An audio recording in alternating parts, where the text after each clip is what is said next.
Chelsea 1, Manchester United 1.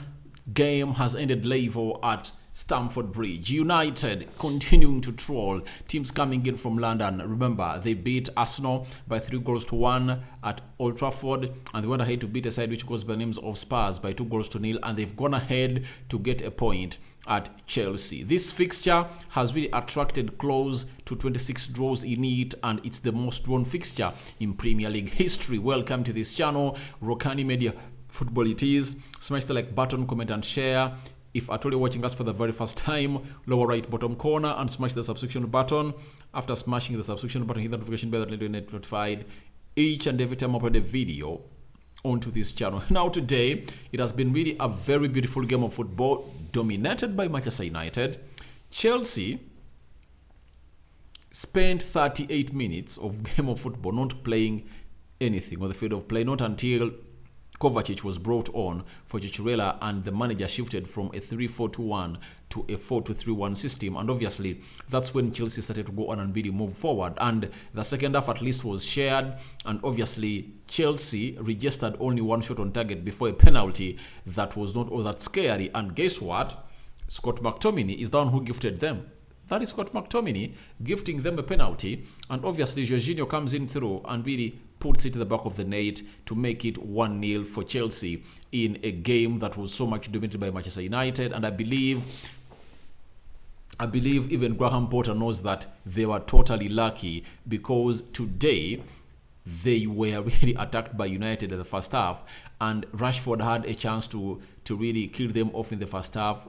Anthony had the same chance, and obviously if at all those chances were buried in the back of the net of Chelsea, it would have ended 2-0 in favor of Manchester United. But obviously, you know the game of football, not every chance you create goes at the back of the net, because no one is clinical to that level. Even the likes of Haaland miss out on sitters, and obviously the game ended 0-0. First half, second half comes in through.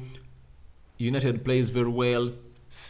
Chelsea tries to go in and throw in what we call threats, but they're not so much threatening enough to really cause havoc to a team which goes by the names of Manchester United. And obviously Rafael Varane gets an injury. Lindelof comes in through. Chelsea takes off Aubameyang. They take off Sterling and bring in the likes of Broja who got them a penalty, and obviously I think the manager scored onto that. But I want to talk about the tactical brilliancy of these two managers, that is Erik ten Hag and Graham Potter. Graham Potter in the 38th minute, after noticing that United had won the midfield battle, because if I told you were watching me on the United Matters channel when I was doing the match build-up, I told people that the midfield that is having Kovacic, that is having Jorginho and Loftus-Cheek, United is going to go ahead and 100% dominate it, and obviously that's what happened in the game of football. United annihilated the midfield of Chelsea, and that's why you saw Cucurella being taken off, and obviously a man who goes by the names of Kovacic was brought on, and at least they tried to go on and really get themselves back to the game. But they had really lost this game of football, especially in the midfield area, and United capitalized onto that, but they never really got themselves a goal. Obviously, even Erik ten Hag in the second half, after seeing that Kovacic had really changed a lot of things in that midfield, then he took off Sancho, who was really not performing, and he brought in a player who goes by the names of Freddy Rodriguez, and obviously the midfield went back to the hands of Manchester United. And obviously there is nothing that United want to do in that midfield area that Chelsea stopped them to do. United went ahead to do the needful and really create lots of chances, but the problem is they lack a number 9. Ronaldo, suspended, and obviously he has to go ahead and really apologize to his fellow players if at all he wants to come on and really play again for Manchester United. That is the ultimatum set by Erik ten Hag.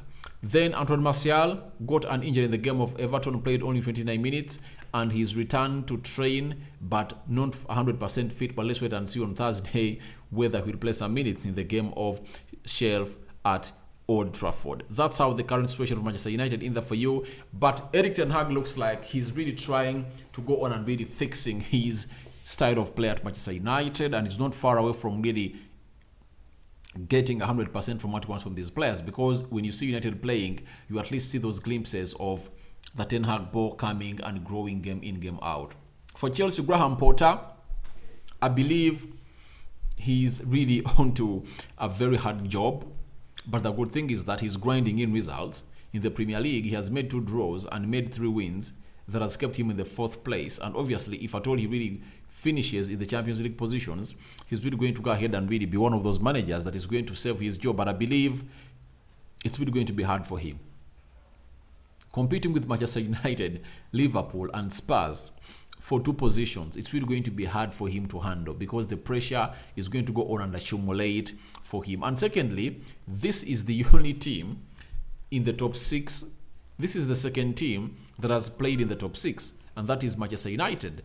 And obviously, he played Chelsea. They drew 2-2 at Stamford Bridge. He has hosted United, has failed to beat United at the side which goes by names of Stamford Bridge. And obviously, his next game, he's hosting Arsenal. His other big game, because after Brighton, he's hosting Arsenal at Stamford Bridge, meaning that he's left with 3 games: Arsenal, Chelsea, and Man City in the first round. Yet United is done with all those teams and has collected close to 10 points out of the possible 15. So Chelsea, out of the possible 6, they've collected 2, and moreover at home, and they're hosting Arsenal on the 6th. So I'm waiting to see what is going to happen for Graham Potter's side. But I think he still needs to go ahead and really find a starting 11 for his side, and obviously go on and really see to it that he really instills his style of play in the players of Chelsea. But Chelsea is a very good squad, but I believe the manager needs to go on and really find his starting 11 that is going to come in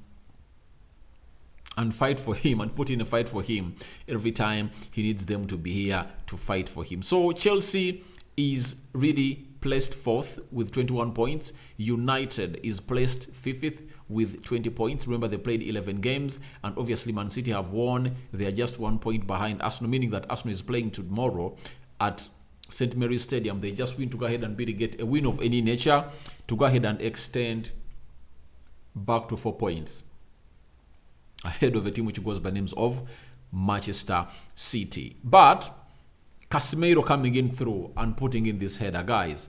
This goal really is going to be talked about by very many people. This Casemiro goal is really great, and it has been really given something to talk about it game in, game out, because it really looked magnificent. This header was really magical. If you know what something called magic is, this header of Casemiro to the back of the net was magical. Kepa Arrizabalaga trying to move onto the left. Casemiro directs the ball onto the right. Kepa makes a flex touch onto the ball, but the ball comes into the net, and obviously he tries to save it, but it crosses the line, and the goal line technology watch that the referee was having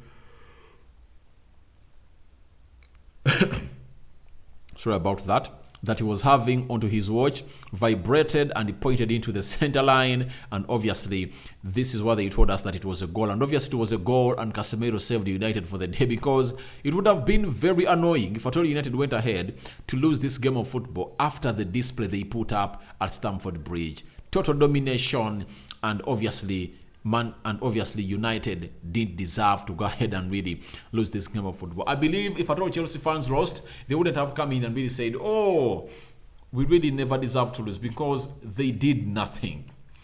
If you're a Chelsea fan outside there and you believe that you did nothing, then you must do a reality check as you watch the game of football. I'm a very honest person that when Arsenal came out Old Trafford, they really dominated us, but they never created chances. You get the result into the goals, and Arsenal dominated that day. And if at all Arsenal won, I wouldn't have said that we deserve to win, because Arsenal totally dominated United. Even today, United totally dominated Chelsea, and Chelsea scored a penalty to really get that one goal they were deserved, meaning that in the entire 90 minutes, they couldn't create something out of nothing to really be a threat to Manchester United. Raheem Sterling, I think, is still struggling. Mason Mount, I don't really rate him, though people rate him highly, but I don't really. I believe that there are very many other English players that really play better than him, like the Phil Fodens of this world. Which other player? Aubameyang struggling again at Chelsea. So let's wait and see what's going to happen. So your reactions are welcome in the comment section below. Chelsea 1, Manchester United 1. I'm waiting for reactions in the comment section below. I hand you over the mighty Lord. Protect you abundantly. I sign out for now. See you later.